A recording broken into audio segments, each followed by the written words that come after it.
over 30 years in Columbus, Georgia, Young Life leaders have been showing up in the lives of teenagers. You will find them hanging out at football games, school lunchrooms, basketball games, and local restaurants to win the friendship of lost kids. As long as teenagers mill around at football games looking for love in all the wrong places, as long as they desperately seek an identity based on the opinion of friends, as long as they limp through the halls of school, broken by family strife, seeking healing in forms that will only cause more pain, Young Life and Wildlife leaders will continue to show up. We want to be right where God has positioned us in the lives of kids to shine forth His grace, His love, and His truth. As long as there is an enemy who can convince his victims that tomorrow does not matter and harm will not find them, we will continue to show up in the lives of teenagers to bring light into darkness.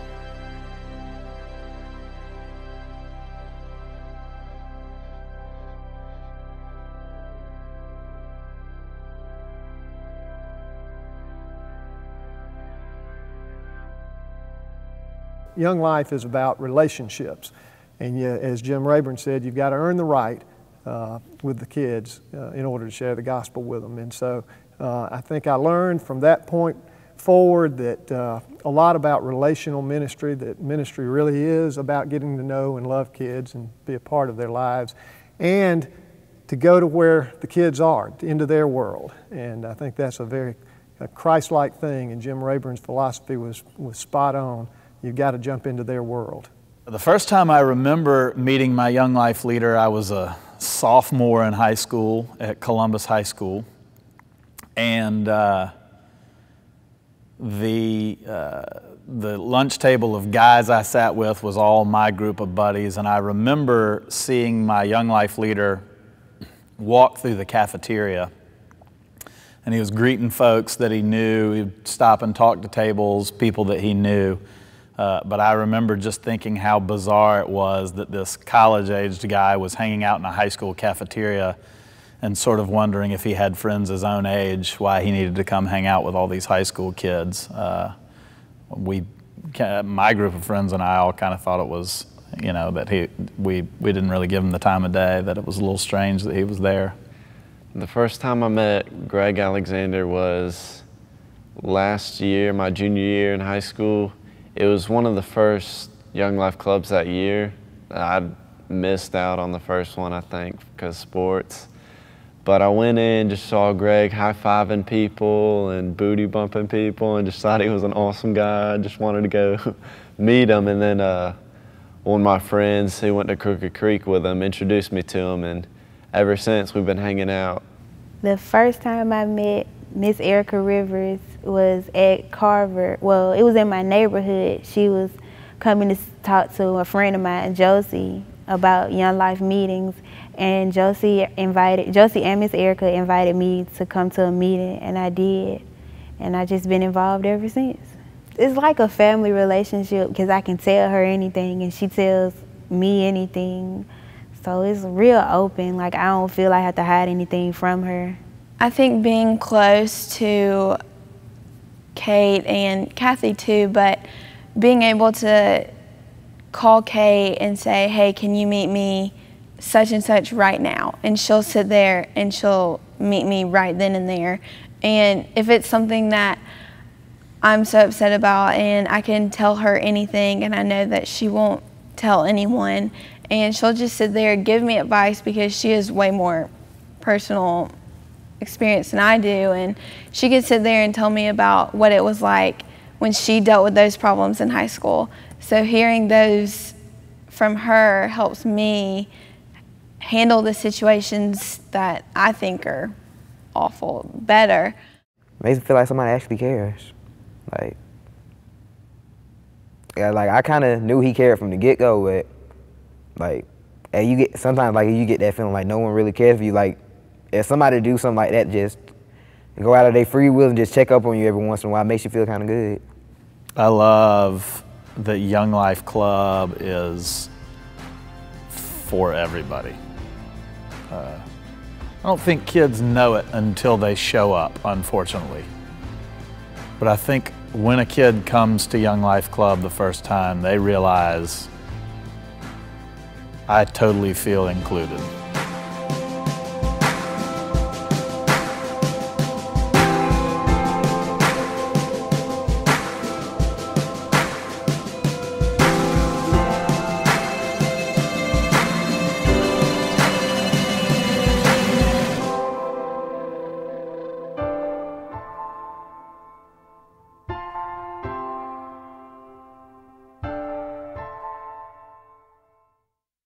The cabin times during Young Life camps were quite special.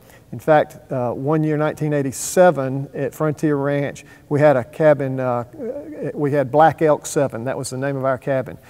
12 kids and 2 leaders, Mitch Watkins and I were in there, and we saw the Spirit of God move through that cabin in a way that I don't think I've ever seen Him move, where kids were just opening up and wanting to be, wanting to receive Christ and wanting to pray and wanting to confess their sins. It was just an amazing time.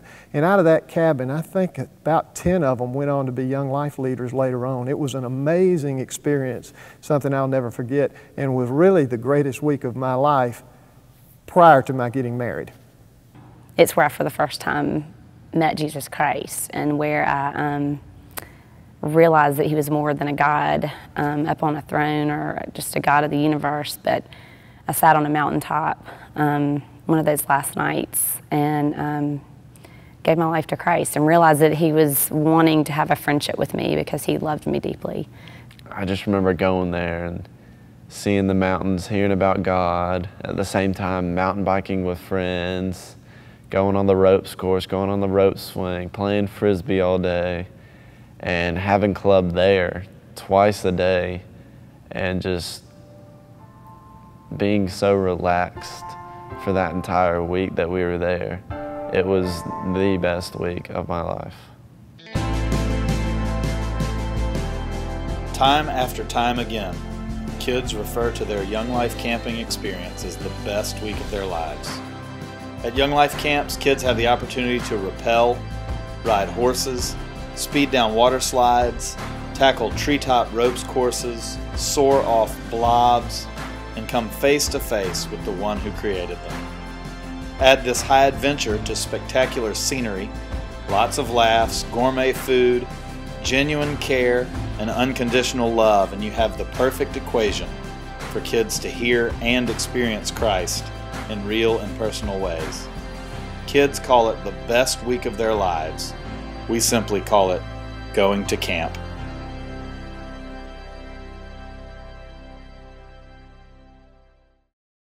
I decided to be a wildlife leader because going to club has been so fun for me, and also doing work crew this past summer, I kind of learned the working part of it. So I think the next step is being a leader for the younger kids, and it's just being able to have my experience, their experience.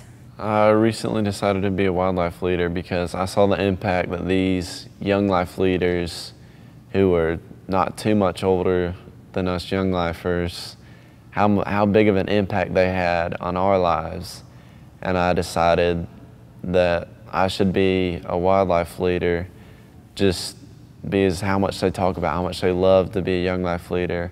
I wanted to be a wildlife leader to have an impact on these upcoming high schoolers. They're middle schoolers now. I wanted to impact their lives, help them solve some of the problems that I started with high school, help them how to make strong standpoints with Christ now instead of later.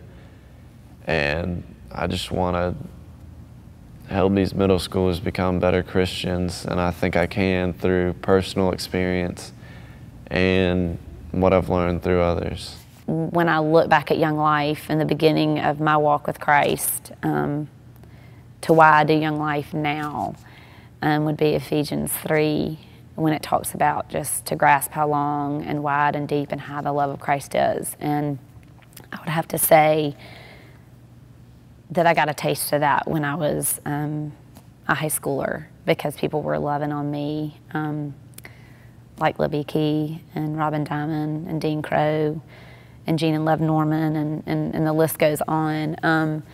So being loved on like that and experiencing the love of Christ to now just wanting to extend it to others, it's huge. So when I started coming to Young Life, it was like, this is what I'm not so much as supposed to be doing, but what I'm more recommended to do. So I just started like reading my Bible. I didn't read it a lot, but a little bit day by day or so. And just, now I go to church with Miss Erica Rivers, so I go to church now. It just made me look at things different, like, well, I don't know how to reword it, but it's like, as I said, when I have a problem or something, when I was like, in the past, I used to deal with all my problems on my own. Like, if I had something, like, I wouldn't like really tell nobody else about it. I just try to keep it to myself. And like, if I can deal with it on my own, I'll do it. But after like I started doing Young Life and all that, like, as I said, like, really, I don't really have to deal with the problems by myself. Like, if I don't know anybody else who will be there to help me with the problem, Jesus is there, but Jesus is gonna be there for me. Having my Young Life leaders be with me every step of the way, they've encouraged me to read the Bible more, and meeting with me for Bible studies, just one-on-one, has definitely made me learn a lot more. And especially going to Crooked Creek, that was a huge impact on my relationship. Well, one of the great joys I had as a newly married guy was being able to do Young Life with my wife. Libby got involved in Young Life, and so we had that shared experience, which was tremendous, particularly early in our marriage, to be able to not just worship together and study together, but to actually get out there and minister together and minister to kids. I think it helped us as parents, you know, to be prepared for things that came down the road with kids as they're growing up, and to learn to be patient and loving and as best we can show unconditional love. Young Life was a big part of that. My son, primarily, he was at Young Life in Brookstone and was a wildlife leader with Scott and with Aubrey and some of the others there, and it had such a strong influence on him. He's a Young Life leader in Auburn today. And I went to the Young Life banquet over there Thursday night this past week, and I watched my son in action.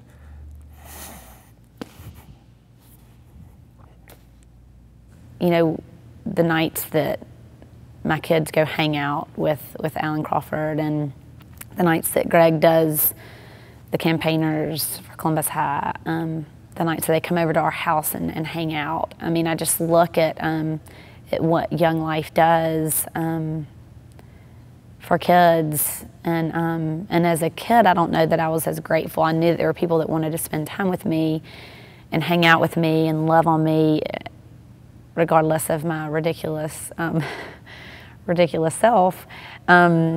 But then watching it from a parent standpoint and watching these guys just pour out their lives for the sake of Jesus and loving on kids is awesome. Over 30 years of Young Life here in Columbus, Georgia, and having grown up here myself, you just see this really broad scope of impact that's been had in this community. Particularly now that I'm coming back for the last 3 years being on staff here, and just seeing how many people, as I meet kids, finding out that their parents were involved in Young Life in some way, or even grandparents that are involved because of multi-generations of their family that have been impacted by Young Life in some way.